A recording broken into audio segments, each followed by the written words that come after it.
All right, so we'll get us started. At least we'll have the audio working really well. Hi, everyone. Welcome. Help yourselves to food if you haven't already. I'm Sankita Prasad, the Public Interest and Government Counselor at TPIC, and I'm housed in Career Planning and Placement, for those of you who haven't met me. With us via Adobe Connect, but not available visually at this moment, is Kevin Cranes, who is serving in a clerkship in the U.S. District Court for the Eastern District of Wisconsin. Also on our panel today is Allison Klunbeck, who is going to be going into her clerkship this fall, and she's going to be telling us about that. And then to her right is Joanna Visser, and she is our Associate Director of the Toll Public Interest Center and former Independence Fellow. So we're going to be talking about strategy for fellowship and honors programs. Sorry, Penn Law. Oh, sorry, Penn Law Fellows, sorry. And they are going to be addressing in about 10 to 15 minutes each how they chose, whether an honors program or fellowship suited their goals, how they engaged with their partner organization or government agency, how they prepared their applications, and how they navigated their deadlines. We'll have time for question and answer at the end. So we're going to start with Joanna because she has to leave before we finish up probably. So maybe right after Joanna finishes, we'll take some questions if there are any for her. Yeah. And then, Kevin, would you be second on our panel? Just because I'm worried we may lose you. Just concerns about technology. Sure, no problem. Okay. And Allison, sorry. Yeah, great, perfect. So just a quick introduction, and then whenever you're ready. Hi, everybody. And I'm going to keep this really brief because you'll know where to find me, and I'm available anytime to talk about this. So I'll give a very sort of cursory overview of what my process looked like, and then that might spark some questions for you, and we can talk about that in greater depth. So I graduated from the law school in 2010. It wasn't that long ago, but it felt like a very different landscape. I had spent my second summer, my 2L summer, splitting between a firm in New York and the Southern Center for Human Rights in Atlanta. And so was very focused on having a public interest career, but wasn't exactly sure what I was going to do immediately after graduation. I got an offer from the firm, and I decided to keep that open while I went into a clerkship in the District of New Jersey with a federal magistrate there. And then after taking the bar, after graduating, taking the bar over the summer, I decided I was going to start immediately looking for potential fellowship opportunities, which I did actually started an application process the day after the bar. Not ideal, but just throwing it out there that the timing might work out that way. And also that if you're thinking about a clerkship or something before a fellowship, the process really does start almost immediately. There was an organization that I had heard about, learned about in DC called the Campaign for the Fair Sentencing of Youth. They put out, as a lot of organizations do, a general call for fellowship applicants. They said, this is our project. We're looking for a recent grad who's got an interest in juvenile justice issues and sentencing issues, which was my area of focus and interest. And they did an interview and application process to select who was going to become their fellowship candidate. So that all happened between July and August of bar summer. And I remember that I had a couple of interviews with them, one of which took place when I was in a phone booth in some remote island in Greece during my bar trip, on a very different time zone and very sort of different space and et cetera than they were. But that all worked out really nicely. They chose me as their fellowship candidate, and we embarked on the application process together. We applied for 2 different fellowships, the EJW Fellowship, Equal Justice Works, and the Soros Justice Fellowship, which fortunately had 2 deadlines that were sort of far apart from each other. One was, I remember correctly, October-ish, and then the other one was in December. So between them selecting me in August and those deadlines, we worked together on basically a weekly basis to refine the application to different potential funding sources. I thought they were great. They put me in touch with a lot of other fellows who were doing similar work. And to make a long story short, neither of those 2 applications worked out. So I found myself in December during my clerkship thinking, okay, well, this organization picked me. That was really great. But we did these applications, and they weren't successful, so what do I do now? So I took some time. I talked to Arlene, talked to Tori at the time, reached back out to people who were in similar situations, and regrouped a little bit, and thought about what organizational partnerships do I have that through my pro bono work and my curricular work as a law student that I might be able to utilize in taking sort of the next step in my postgraduate fellowship search. And I landed on Juvenile Law Center here in Philadelphia because I had done pro bono work with them, and I had taken seminars with the faculty, with the people who worked there, the legal director, and the various supervising attorneys, and just started exploring possibilities. Reached out and had a conversation. They worked with the organization in DC that I had initially embarked on this with. They sort of were all focusing on these juvenile life without parole and juvenile sentencing issues that I was interested in. And then there were the Penn Law postgraduate fellowship opportunities became available. I think we were in the second year of doing them. Yeah. And JLC graciously and excitedly said, yes, why don't we try a Penn Law fellowship together? Did that, and that was successful. And that was a slightly different fellowship than any of the ones that are available now, and that it had me spending half of my time at JLC and half of my time here in TPIC, which led to me now being in the role that I'm in. So that's sort of the overview of what my experience was. And in terms of the things that you're focusing on in your conversation today, I think the main takeaways are maintaining relationships with people that you have built during your law school career, and continuing those conversations and the work that you would like to do with those people through this process. If I hadn't had the relationship with JLC, I wouldn't have been able to reach out to them, in December, January, and say, hey, this is where I am in the process. Can we talk about this? And so the curricular focus, the pro bono focus really helped a lot with that. Really trying to build in time as I was starting as a new clerk, not exactly sure what I was doing there, busy with a heavy caseload, actually calendaring for myself throughout the fall and then early spring when I would be working on my fellowship applications, so that it was truly a collaborative process between the organization and myself, having a lot of conversations and not just saying, okay, I'm going to put it all on paper, send it to them, and then I'm done.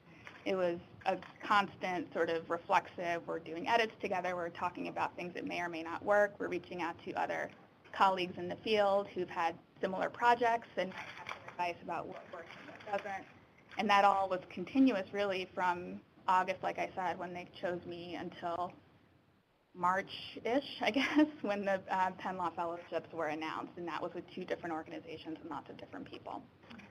So I hope that's helpful. Yeah, I don't know if that brings up any questions for anybody, and again, I apologize for having to run off. Yes, Arlene.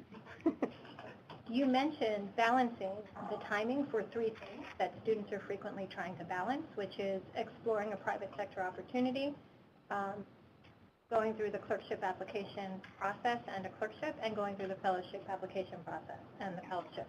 Can you talk about sort of decision points that you encountered in terms of prioritizing those particular big pieces? So given my interest, it was hard for me to even say I want to keep this firm offer open, and there's a possibility that I might go back. It was a great firm, great experience, but it just wasn't exactly what I wanted to be doing after law school. So I remained in constant contact with them. They were very kind to let me keep the offer open during the course of my clerkship, as I believe many firms do. Fortunately, my clerkship was secured in the fall of my 3L year, so that was set. And then I had the rest of the time to sort of think things through.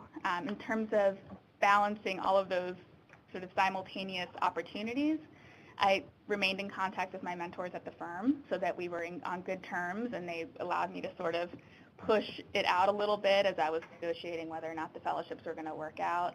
I was also, and I should mention this too, applying just directly for staff attorney positions while I was doing the fellowship process. So the judge that I worked for was very encouraging in letting me go to interviews and reach out to people. He served as a reference. That depends if you're clerking. People have had different experiences, so you want to understand what the preference is of the particular judge that you're working for. So maintaining open lines of communication with everyone, the current employer, the former employer who had given me an offer, and all of the prospective employers that I was communicating with through the process. If I hadn't been having conversations with all of them along the way, I think I could have burned some bridges, and it might not have worked out as smoothly in terms of being still on good terms with the judge, on good terms with the firm. They understood that when the fellowship opportunity came up, that was really where my heart was and something that I wanted to pursue, to the extent that my younger brother interviewed for the same firm, and that sort of good relationship carried over for him. He didn't end up going there, but it was nice that there weren't any bad feelings there. And then again, like I said, maintaining the relationship with the organization so I could have really candid conversations with them in terms of what the various options and hurdles were. Is that responsive? Okay. Any other questions? Brittany? You said that you got or you were selected as the candidate for the fellowship with the campaign for the fair sentencing youth. So did that fall through because you didn't get the funding? I didn't understand how you went from that to... Yeah. So the fellowship with them was contingent on securing one of the external funding sources, so Equal Justice Work or Soros. It was hard for them. They were a fledgling organization. They really wanted to have me on board. They were very supportive, but they couldn't take me on unless they had that external funding. So once they both did not work out, they said, we'll support you in other things that you're looking for. We'll have conversations on your behalf with JLC, which fortunately wasn't entirely necessary. And the other nice thing is that I've continued to work with them in a volunteer capacity since that point. We formed a really nice relationship, and it didn't feel like all was lost. It felt like, okay, great, another professional working relationship, and I'm still close and friendly with the executive director of the organization who I worked with on the application at that time, which has other benefits. We've had students do pro bono work with them. Somebody who worked there is moving back to Philadelphia. We have a relationship, so those kinds of things are very beneficial in a sort of less tangible way. Yeah. I feel like these fellowship applications are just like a total, it seems so, I don't understand how people are chosen. What, do you have any sense of what made your third fellowship application the one that got, I feel like they're just so limited and then it's so easy to not get one, and then I'm wondering, what am I going to do? I'll speak, and I think these are things that Allison, Kevin, and everybody, the other experts at the table can speak to. In my own experience, some of the things that I should have looked out for in retrospect was the experience of the organization that I was applying with, the number of attorneys they had on staff, their track record in terms of the legal work that I was proposing to do. It was a very new organization. Work around juvenile life without parole was still sort of newish work around that time. The Graham decision, if you guys are familiar, had just come down in 2010. It wasn't even clear whether or not it was going to extend. I won't get into all the ins and outs of that. We can talk about that at some point. It wasn't clear if it was going to extend more broadly to actually make the work feasible. So it was a very hopeful and optimistic application, maybe not the most realistic in terms of the track record of the organization itself. So things to look at when you're considering potential partner organizations is their track record. Do they have attorneys on staff who've had successful fellowships there? What's the supervisory structure? All the sorts of questions that any fellowship funder is going to ask. I think we were maybe a little too optimistic about that working out in my own situation. Thank you. That might be a question. A good segue. Great, yeah, that's a segue. Right.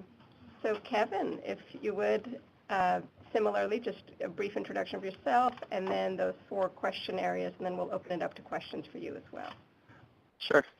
I graduated last May, and I also, like Joanna said, I had my clerkship secured in the fall of my 3L year, so I knew throughout my 3L year that that's what I was going to be doing next, and then debated between whether I wanted to do government honors programs or public interest fellowships. And in the end, I decided that I was going to go for honors programs first and then try to do fellowship opportunities as a backup if the honors programs didn't work out. I think it's a tough choice if you are torn between those two things, and there are upsides and downsides to them. I ended up getting a position with the Department of Housing and Urban Development for next year. So next year I'll be working in the Chicago office for HUD. I'll talk a little bit about the choice that I made. The upsides with the government that I find is that as opposed to the fellowships, they tend to be more permanent positions. Even when they are termed as honors programs, a lot of times whoever gets into the agency through the honors program then gets a permanent offer after the 1 year or 2 years is up. And so that was really attractive to me, just not having to do a 1 or 2 year commitment and then wondering what my next move was going to be, especially after doing a one-year clerkship. The salaries tend to be a little bit higher in government versus nonprofit. The downside is that you have less flexibility. I mean, I applied to HUD and they just asked me to rank what my preferred locations were, and I listed 3 cities and none of them were Chicago, and then they gave me an offer for Chicago. So you never know quite what they're going to ask of you, and you also don't know exactly what your job description is going to be. I actually still don't have my job description yet. So contrast to when you're doing a fellowship and you're putting together the project yourself and with attorneys and really choosing exactly the kind of work that you're going to do. I am going to do whatever they ask me to do in my first year at least. It can be a highly competitive process, and it's public interest-minded people and people who have worked more so in firms in their law school at times. It just depends on who is interested in those subject areas, and there are a lot of different people who want to work for government. And the process with government can tend to be a more objective process. They try to make it less about like who you are as a person, at least initially, and they really want to show that they're it's open government and that they're open to all applicants. And so what they do is they often create a point system. And so when you're applying, your resume will be worth 10 points and your cover letter will be worth 10 points. And then if you interview, your interview questions will be worth 10. And so they try to make it this really strict objective process. And so then grades tend to factor in a little bit more, or being on law review or something like that can actually get you points in the system. Whereas when you're doing something more in nonprofit or with fellowships, I think it tends to be much more about your passion and your mission and the work that you're trying to do. So I think those are just a few of the upsides and downsides that I found. What I ended up doing in terms of how I engaged with the partner organizations, I tried to work with the law school connections I already had for the agencies that I was familiar with, because in addition to HUD, I also applied to the Department of Justice, Department of Labor, FDIC, FCC, and NLRB for the government.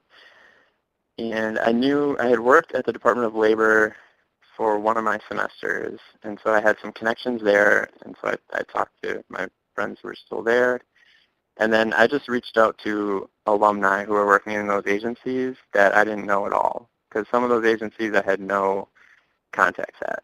And I emailed Tori and Sina at the time and said, do we know any Penn alums who are at these agencies? I think I also may have looked on LinkedIn and just tried to find anyone who might be willing to chat with me.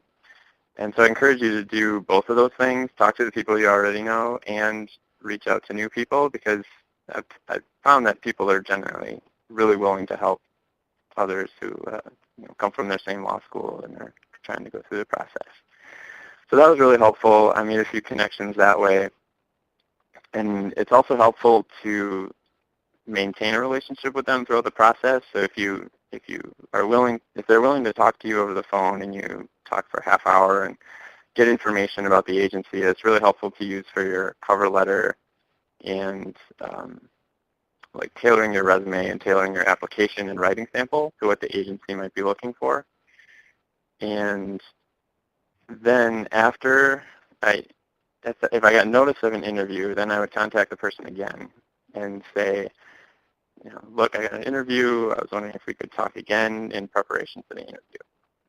And so it was a nice way of like keeping something ongoing and then getting some tips for what the agency might be looking for. And I'm obviously going to talk a little bit more about government since that's what I ended up doing. But yeah, so that's sort of how I prepared. The applications themselves, like I said before, you really need to put a lot of attention into them because it's such an objective process and because things are often being scored. So you never want to just say, oh, well, I'm not as worried about my cover letter for that agency, because there's probably about 800 people applying to an agency.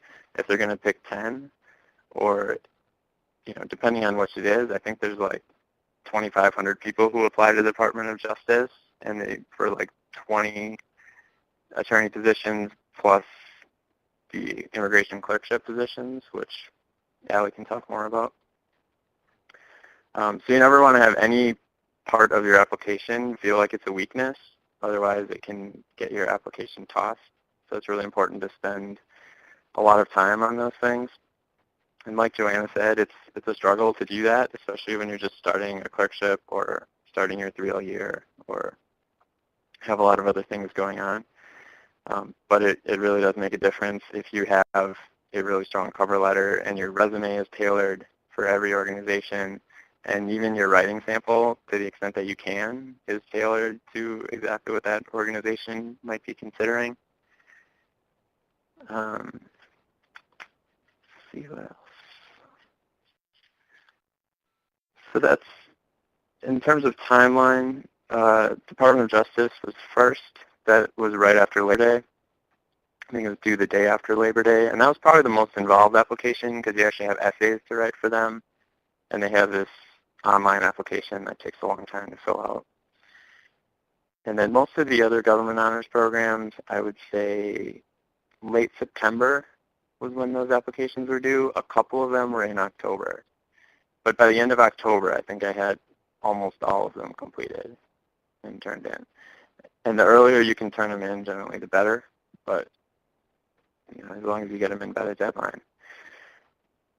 In terms of tracking which agencies to target, CPNP talks sometimes about the Arizona Guide to Government Opportunities, and I found that helpful. It's just a listing of all of the current job openings and internships in government work. But I did find that it wasn't complete, and I did have better luck just going to different agency or confirming by going to agencies' websites. There were a few opportunities where it would say one thing on the Arizona Guide and it would say another on their website. Because a lot of times the government agencies are waiting on their funding or just not sure what they're going to do yet. And so a few of them posted opportunities in October, maybe even November, and say, yeah, we actually have the funding now, so we're going to have an honors program this year. So I do encourage you to not just trust one source, because the information changes a lot. And I relied a lot on alumni also to give me the heads up as to whether they thought that there were going to be positions this year. And then the other thing that I did was apply to a couple of civil rights firms in D.C. One is called Murphy Anderson, another is called Bernabe and Wachtell, just to have a backup option. I also applied to a housing fellowship in Chicago through an organization that was called BPI Chicago that I had worked at in the summer. So there are these fellowship opportunities that are discrete, or these job opportunities that are discrete, that aren't mixed in with the regular fellowship process with Skadden and Equal Justice Works and the Penn ones. And if you're going to apply to the government honors programs, I recommend taking a look at those just to have a couple of options if the government honors programs don't work out. And I think that's about it. Do people have any questions? And before we get to the questions, just very quickly, you're so right to point out the Arizona Guide, Kevin, and to get to that, you want to go to the government job search link, click on that, and then scroll down to searching for government jobs and internships. And you'll see under that the Arizona Guide, and Kevin's absolutely right that a lot of it is not updated. They will show you on the guide which sections have been updated recently. And as for the Department of Justice honors programs, deadlines and such, nothing's updated at this point on the Arizona Guide. So definitely look at the agencies you're interested in directly, look at their websites directly. And the timelines for the Department of Justice Honors Program are between July 31st and up through Labor Day. So it's been moved up a little bit, just FYI. But yeah, Kevin, thank you. Great. Any questions for Kevin? I had a few. So, Kevin, you said it was a really tough choice to decide between honors programs and fellowships. How did you decide? What were some of your considerations?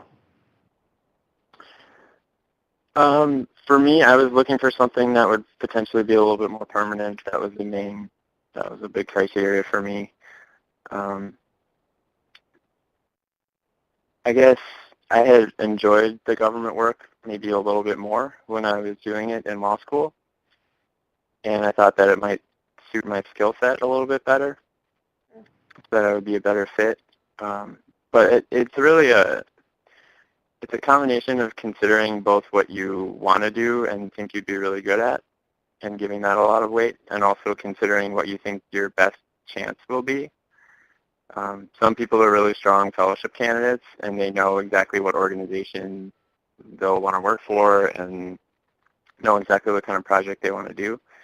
And I had spent more of my time in law school, I guess, at least towards the end, because I had also done a master's degree in public administration, where I had probably had more interaction with government work.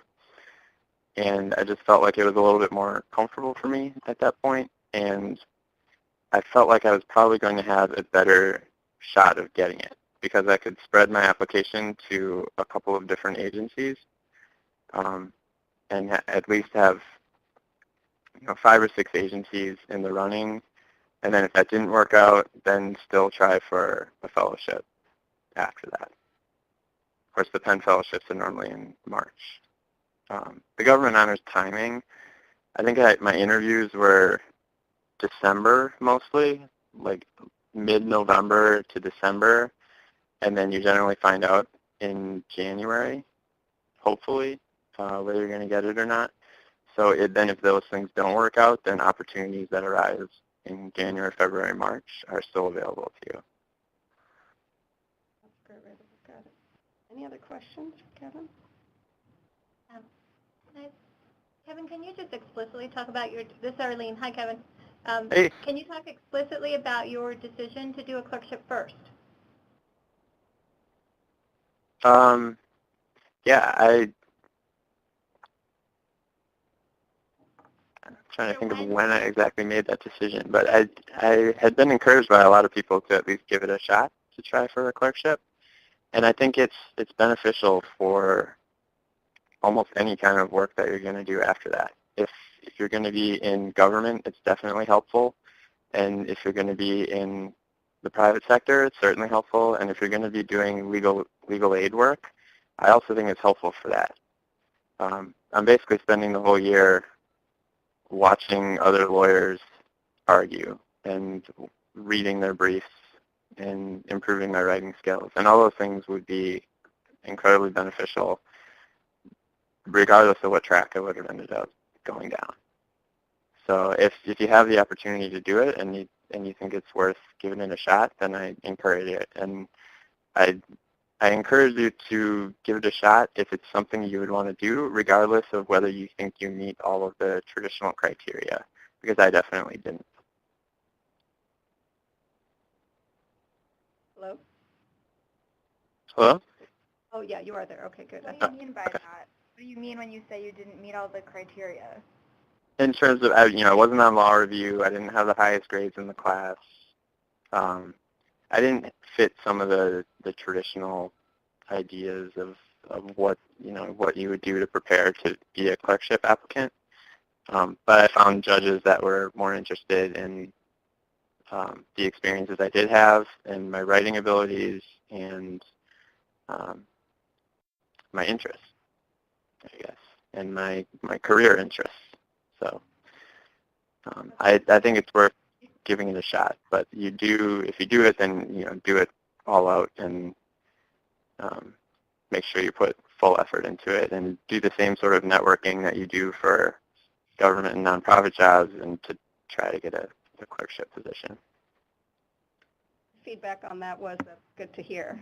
So, and we talk frequently to students about tailoring resumes and cover letters, but I really like that you mentioned tailoring your writing sample. Can you give us an example of that? Yeah, well, all the agencies that I applied to, they all had a little bit different criteria for what they wanted as a writing sample, which is kind of frustrating because once you find one writing sample that you like, you want to just keep using that writing sample and not keep messing with it. But I found that was difficult because one would ask for a 10 to 15 page sample and one would say 5 to 10, and they would want it to be related to their subject area or something. So I had to rework some of the writing samples that I had from law school. And to the extent that you can make it related to the topic area, to what you're applying to, that's appreciated. And to the extent that you can show off your writing skills with it, that's also good. Because like I said, it might be scored and it might be reviewed. And it did come up in some of my interviews, and they would ask me why I picked that writing sample. And so I felt like I needed something to say about it in terms of why I thought it was either a good representation of my writing or whether it was relevant to the type of work that they do. But I found that if it had just been a really unrelated sample that if you don't think it's your best work or it doesn't showcase something, then I would try to find something else. Great. Thank you. Great answer. All right. And Allison, similarly, introduction in the 4 areas whenever you're ready. Sure. Hi, everyone. So I actually applied for both. My interest area is immigration. That's all I've done in law school. It's like the only thing I'm really interested in. So I didn't apply for a traditional clerkship because I'm like not intellectually curious. So I applied for DOJ honors immigration court clerkship, which is what I'm going to be doing next year because it's just immigration, and then also an EJW fellowship. And I would echo what Kevin said about the two programs and the pros and cons. I think for me it was really a question of how do I want to start my career in immigration law. And I just went for both of them because they both seem to be good first steps for me going into my career.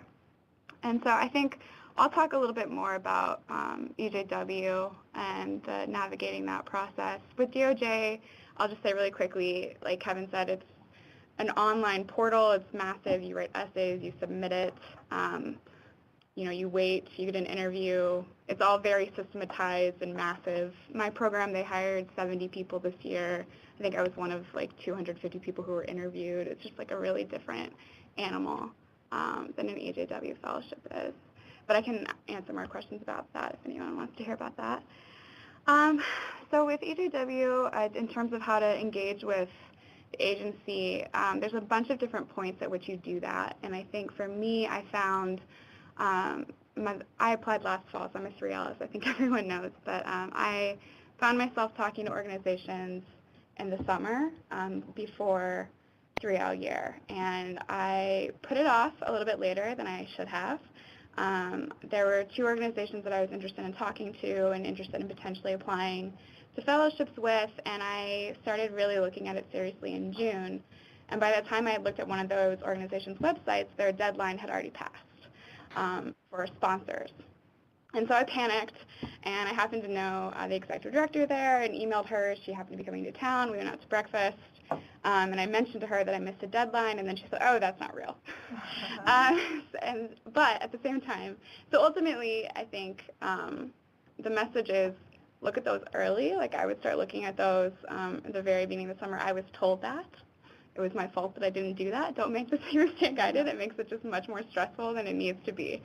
So I just really would recommend starting to look at that in like May, maybe June, if organizations have deadlines on their website, but also keep in mind that they may not be hard deadlines. If you find that you have missed something, still reach out because there's still people who will be interested in you if you have a commitment to what they do. The other organization that I was interested in talking to, I was actually going to be working there the second part of my summer, and I knew someone who worked there, an alum, actually a Penn alum who has an EJW fellowship there now.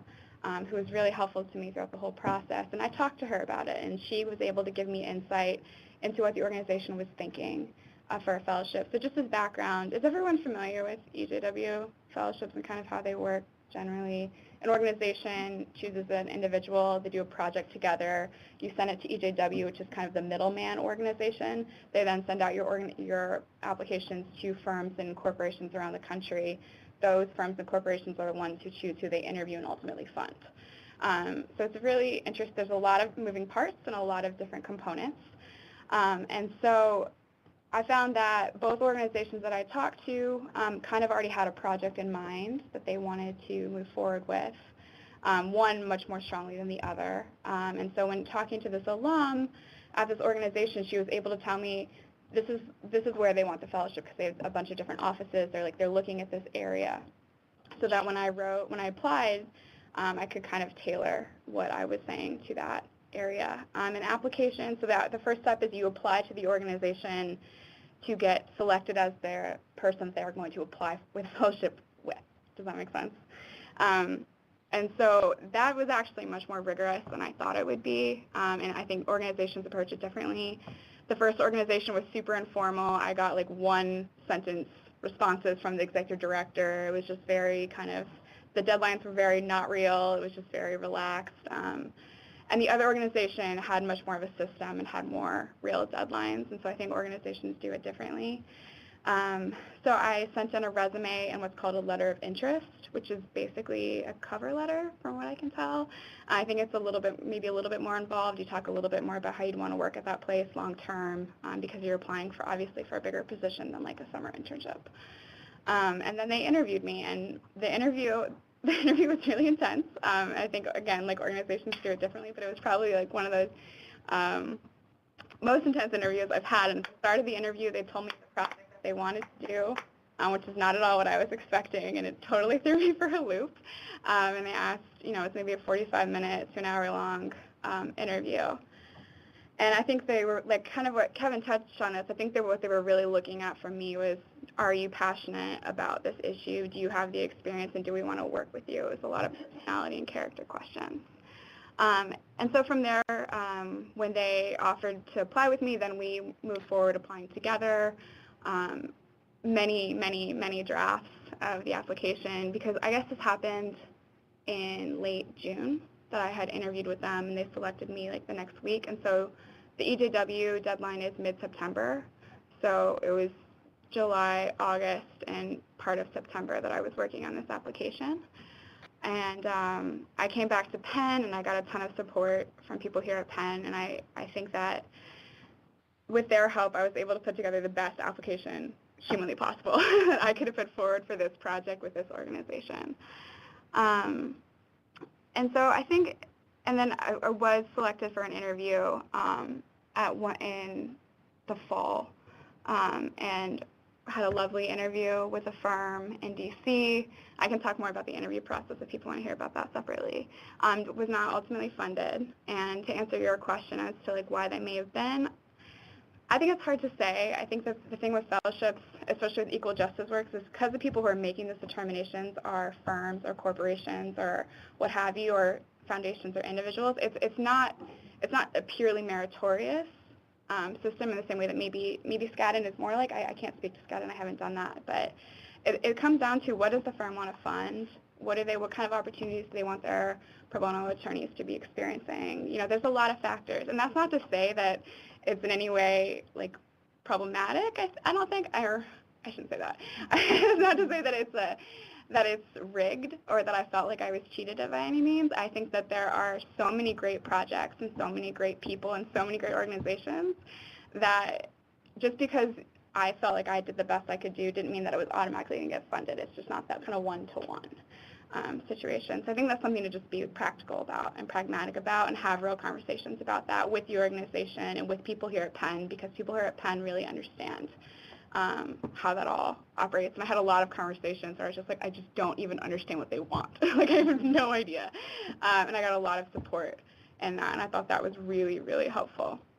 And then just moving on, in terms of how to start preparing now, I would say, like Kevin and Jordan said, start networking. Like, I really think that start looking at the organizations that you maybe want to apply to, see if anybody you know works there. Even if you have like a city, like I talked to an alum who works in Chicago in a different area, but she could just even give me the lay of the land, like who are the players in the city, who has a good reputation, who doesn't. You can also look at who's been funded before. You can see that on SCADN's website and to some extent on EJW's website, and that tells you a little bit. And you can also look at which firms fund.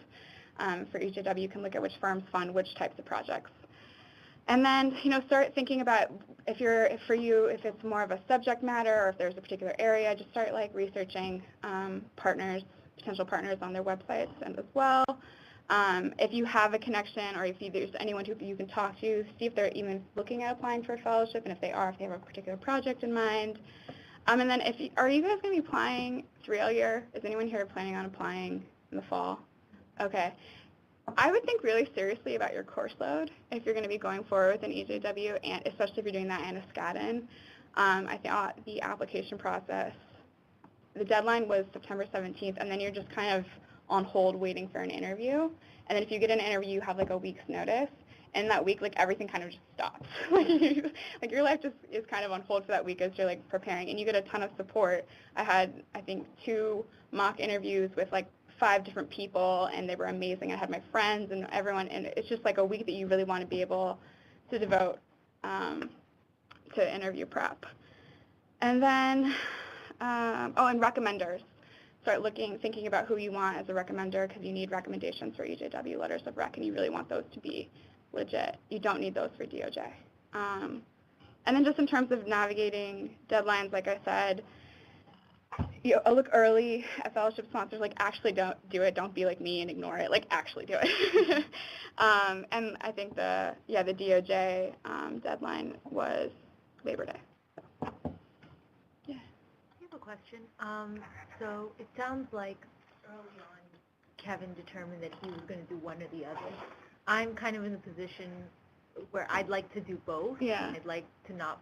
I'm fearful of putting all my eggs in one basket. Right. How did you do both? How did you navigate both? And especially because I'm concerned that, I mean, in the best case scenario, you do get one, you do get both. I mean, how do you, how do you avoid being duplicitous, or how do you kind of just lay out that situation? How did you deal with that? I think that's a really good question. I think I would have done it differently than the way that I did it. I think that's something that is definitely individual specific, and that you should talk to people about, like once you kind of have more facts on what your situation is.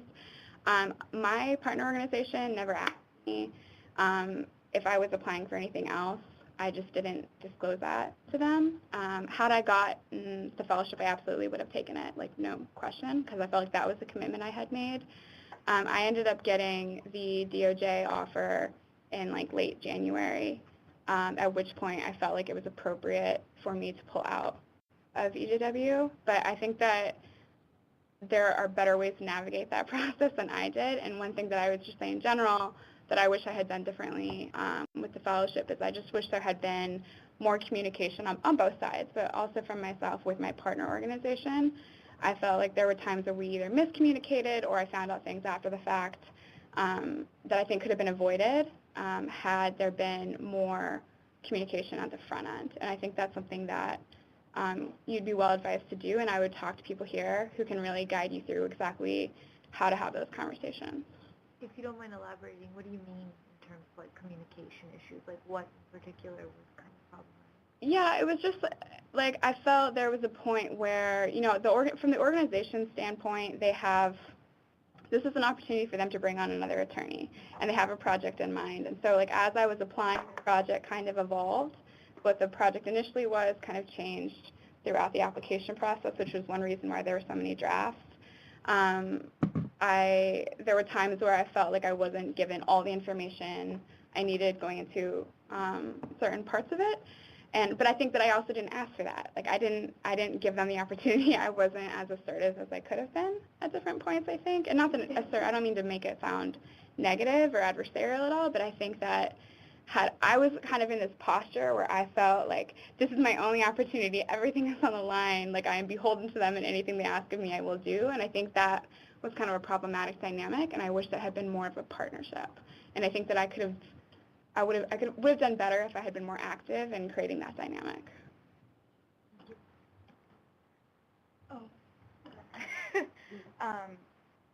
I'm starting to feel like this starts so early, like in June for the fellowship. What value does my second year summer internship have? I mean, I went through a big ordeal trying to get that, and now I'm feeling like it's being taken over by my attempts to find a job. And I don't know, I'm a little bit frustrated by it because I wanted to get as much out of my summer as I could, but it feels like I can't now. So yeah, and I totally validate your feelings. Like, I totally feel that. I think that the value of your 2L summer is huge, and I don't think that the process, this process that I went through in any way detracted from my summer experience. I worked for 18 weeks over the summer. I did 2 different internships, and it was kind of life-changing, actually. It was a great summer. I had fantastic experiences both places. I didn't feel like I had to, it in no way detracted from my ability to give my all in my internships and learn. Because it's early, you do feel like you're not able to say everything. What I could say in June as to what my skill set was as opposed to what I could say in September is obviously different. But I didn't feel like that was a factor in being chosen for that first step, because they know that. They know that you're about to have a summer, and you can include that in your application. So I didn't feel like that was a problem at all. Thank you. No problem. Can I just add to the answer is Allie had the benefit of 18 weeks of summer work in her interviews. Yeah. And that's where you're talking about your experiences as a practitioner that you've cultivated and developed, and that's a huge part of what you bring to the table. This is all happening in stages. And you're also hearing from folks who are partnering with organizations they didn't work with during the summer. For some folks, this is happening, these conversations and this work is happening with people that you are working with during the summer. And then that does alter the landscape in terms of you're working with people on site, or you're going through this competitive sponsorship selection process on site while the summer is evolving, and it's a different relationship and a different way that you manage that. But it all builds.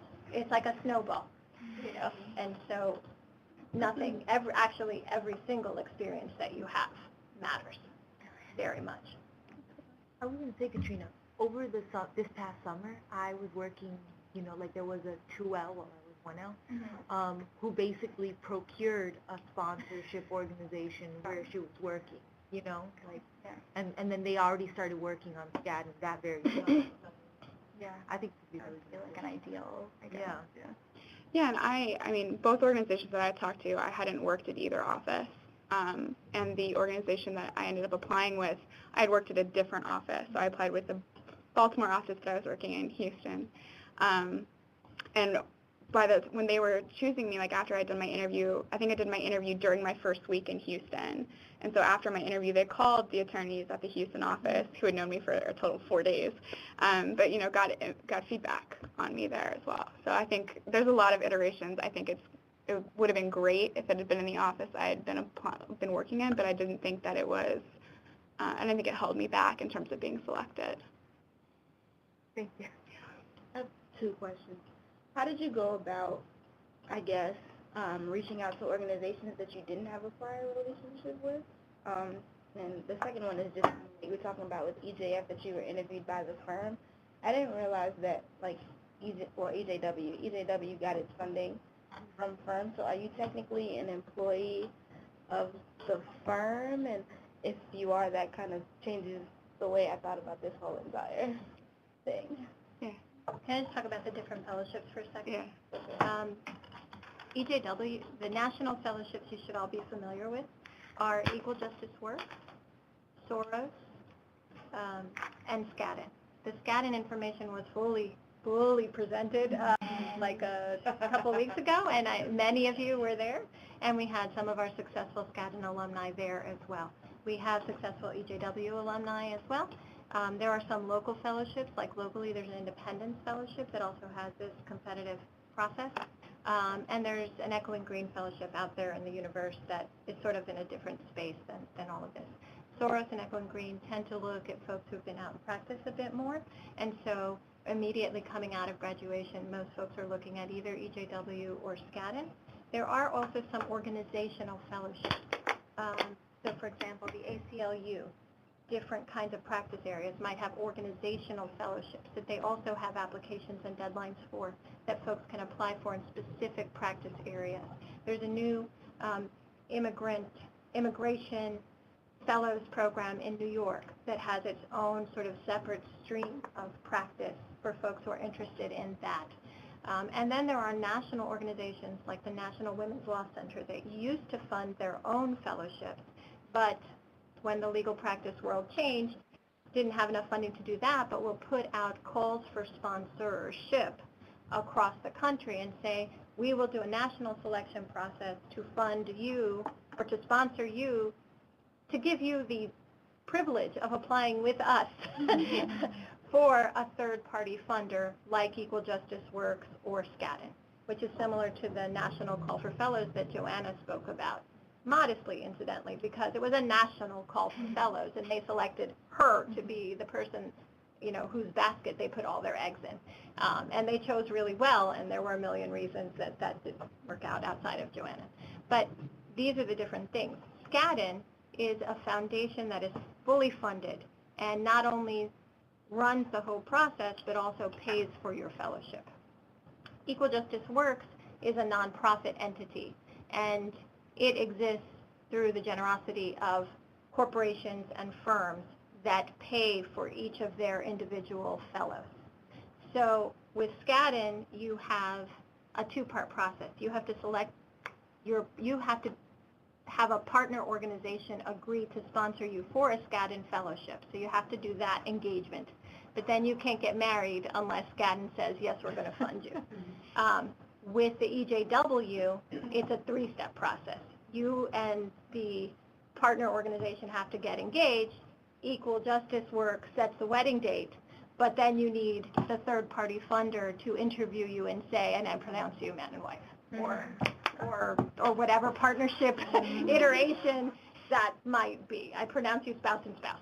And so that's where Equal Justice Works. So you have this third hurdle where you can, EJW pre-screens and says, you are great, your org is great, your project is great, let's throw you in front of some funders. And then off you go to do the dog and pony show in front of the funders to see if your great candidate, your great project lines up with what those funders feel like funding this year. And it is therefore a longer, more exhaustive process, whereas SCADN is tight. Bam, bam, bam. Application, you're going to interview or not interview, you interview, you get a result.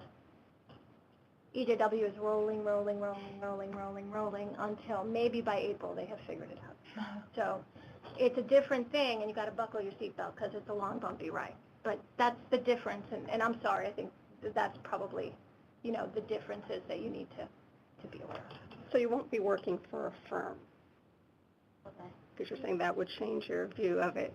I mean, But- technically, because the money's coming from the firm, so are you considered, you're not considered the firm pro bono anything? Right. Okay. Right. They are donors to EJW, Okay. and you are an EJW fellow. And just, You will be on their brochure, you will be on their website, you'll be on all their publicity materials, and you're going to work with them. And that's one of the things that we prepare you to do. And then to answer your first question about applying to organizations you don't have a relationship with, so I had at one point I panicked and reached out to a bunch of organizations I didn't know in random locations. And I would look at their website, see if there was anything on there about fellowships. If there was, then I would follow whatever guidelines. If there wasn't, I would still just send an email with my resume and letter of interest. And I ended up having a kind of an interview, kind of a conversation with a third organization at some point during the summer as well because of that. Does that answer your question? yeah, is that part of what you started in May or June? I did that later. I did that probably when I panicked, which was in, I would say July, because the organization that I ended up applying with had told me they'd get back to me by a certain date and then didn't. Got back to me a few days later, at which point I panicked and then reached out to other organizations. Yeah. I have a question. I was thinking about you know, the kind of communication piece and, you know, your thoughts on maybe having been more assertive, understanding the kind of difference in dynamics and being in a position where I'd like to apply for both. I mean, how much autonomy does someone in like my position where a sponsor organization potentially has a bunch of people, how much autonomy do I have, and maybe Arlene, you want to chime in on this one, to say, like, look, I'm going to put all my eggs in this basket. I want to be your SCAD in person. I mean, what do you leverage? Is that appropriate to ask? I mean, obviously in like a diplomatic way, but if you're kind of concerned, I don't know. Do you know what I mean? I know exactly I'm what you mean, concerned yeah. about doing something like EJW, and you know, I think because of the kind of disparity in timeline, if I'm gonna go, you know, the fellowship route, I would want something like SCAD. Like, how do you articulate that to a sponsor organization without seeming, I don't know, adversarial or unpleasant? I mean, I don't know, honestly. I think that's a really good question. That's something that I plan to do better the next time around, because I fully intend to apply for these a year from now, because my clerkship is 2 years. So I fully intend to go through this process again. I got really good advice that I again ignored from an alum, the alum in Chicago, and she said, when I was talking to her about one of the projects, she said, well, is this what you want? And I was like, yeah, I think this would be it. She's like, no. Like, is this like what you want to be doing every day for 2 years? Like, are you doing this because it's a job, or are you doing this because it's what you want? And I think that you have to be realistic. I don't think that you can demand the exact project that you want and refuse to be funded by anyone else. I think that there's a balance to be struck there. I think that I didn't strike an appropriate balance. That I wish, in retrospect, I had struck a better balance. Because at the end of the day, you also need them to take you on and hire you and want to work with you. But I'm sure there are ways to do that. I'm not sure that I have specific ideas of how to do that. I think that in retrospect, had I been more open and asked more questions, I think I was in a position where I didn't even feel like I had the right to ask questions, like, how many times have you applied for this project before? How many times have you applied to this funder? And, like, you know, why this issue and this, you know, if I had been a little bit more, just felt a little bit more empowered to ask questions rather than maybe make demands, that could have led to a better experience. And it occurs to me, and I think this is something that you raised before, is if you have an understanding of the difference between the fellowships, what Skadden has been funding recently, for example, versus what Echo and Green does, your understanding can be part of what you communicate to the host agency, saying, look, this is why I think my preferred route is Skadden, or my preferred route is Soros.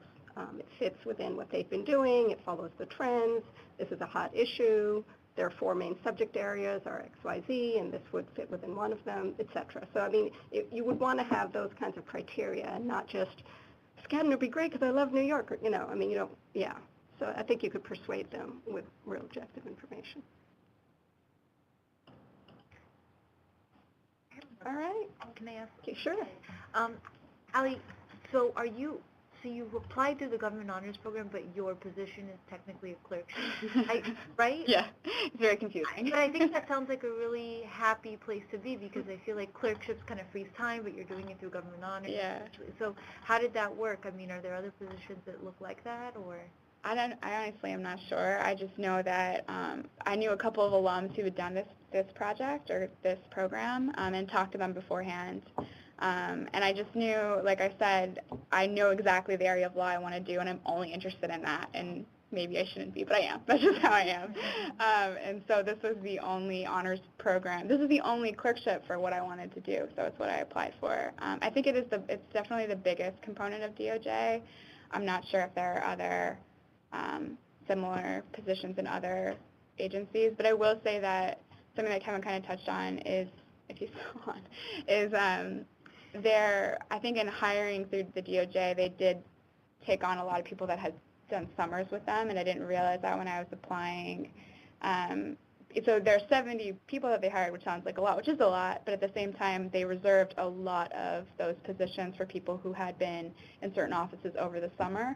So when I ranked the places that I was willing to work, like geographic locations, there were a number of courts that weren't on there. I think for that reason, I think there were fewer options available to me, and so the court that I ended up being placed at is one that doesn't have a summer position because so there was no one there to fill that role. So I think that is one of the positions that's frequently filled by someone who hasn't done a summer with them. So if you look at the DOJ Honors Program, the website and all the materials on it, they will explain their clerkship program and what that does in terms of being able to apply to a substantive division later and things like that. And then you can certainly talk to any of us after you. I could add one extra here. There are government, federal agencies who have administrative law judges, some of whom take clerks, and that would be outside of DOJ. So if you're interested in the work that HUD does, for example, I don't know off the top of my head whether they have ALJs that hire clerks or not, but I have information on that, so you can come talk to me. All right, great. Thank you, everybody. Thank you, Kevin, for joining us. Thank you. And please remember, we are all available for counseling and additional information if you need it. And so, yeah, just avail yourself of our abilities and time and skills. And just one thing to add for those of you who are looking at doing this for real applications, Allie alluded to it, but we do operate a post-grad fellowship boot camp where we will, through a post-grad fellowship committee that includes our public interest career counselor, TPIC faculty who are familiar with the fellowship process, and our alums who are familiar with the fellowship process, all in terms of vetting application materials. So we're going to accelerate your process a bit more, give you additional deadlines so that we can review proposals and all of those things, and then do mock interviews before you even know if you have an interview, really just as a vetting of your paperwork and your experience. I mean, sometimes you walk out of there with taking a different course or doing a different pro bono opportunity that's going to enhance your marketability for this. So it goes well beyond the paper, but it's all part of this postgrad fellowship bootcamp process that includes then mock interviews when you find out that you have an interview for these things. But that will happen at the end of the summer. Right, And, August. yeah, August, September. And so those of you who are thinking about entering into this, and this is for both 3Ls and alums. And so it's important to just keep us in the loop so that we're always knowing who's on the market, so that you know that you have all of this support for you, whether you are just starting a clerkship and navigating this from the clerkship process, or whether you are here navigating your 3L courses, add drop, and all that good stuff, and your applications as well. And I swear by that. I thought it was the most helpful, like, take full advantage of all of those opportunities. I had so many professors and experts look at every draft and so much amazing feedback that made my application infinitely better. So take advantage of everything that all those deadlines, even though they're scary, like do them. It was incredible, so helpful. All right, thanks, everybody. Thank you, Kevin. Yeah, and anyone can feel free to contact me as well if they have particular questions. I can send out his one after this. And we'll be putting this video and Kevin's audio up on the website shortly. So I'll be working on that, so it'll be available to you. All right, thanks, everybody.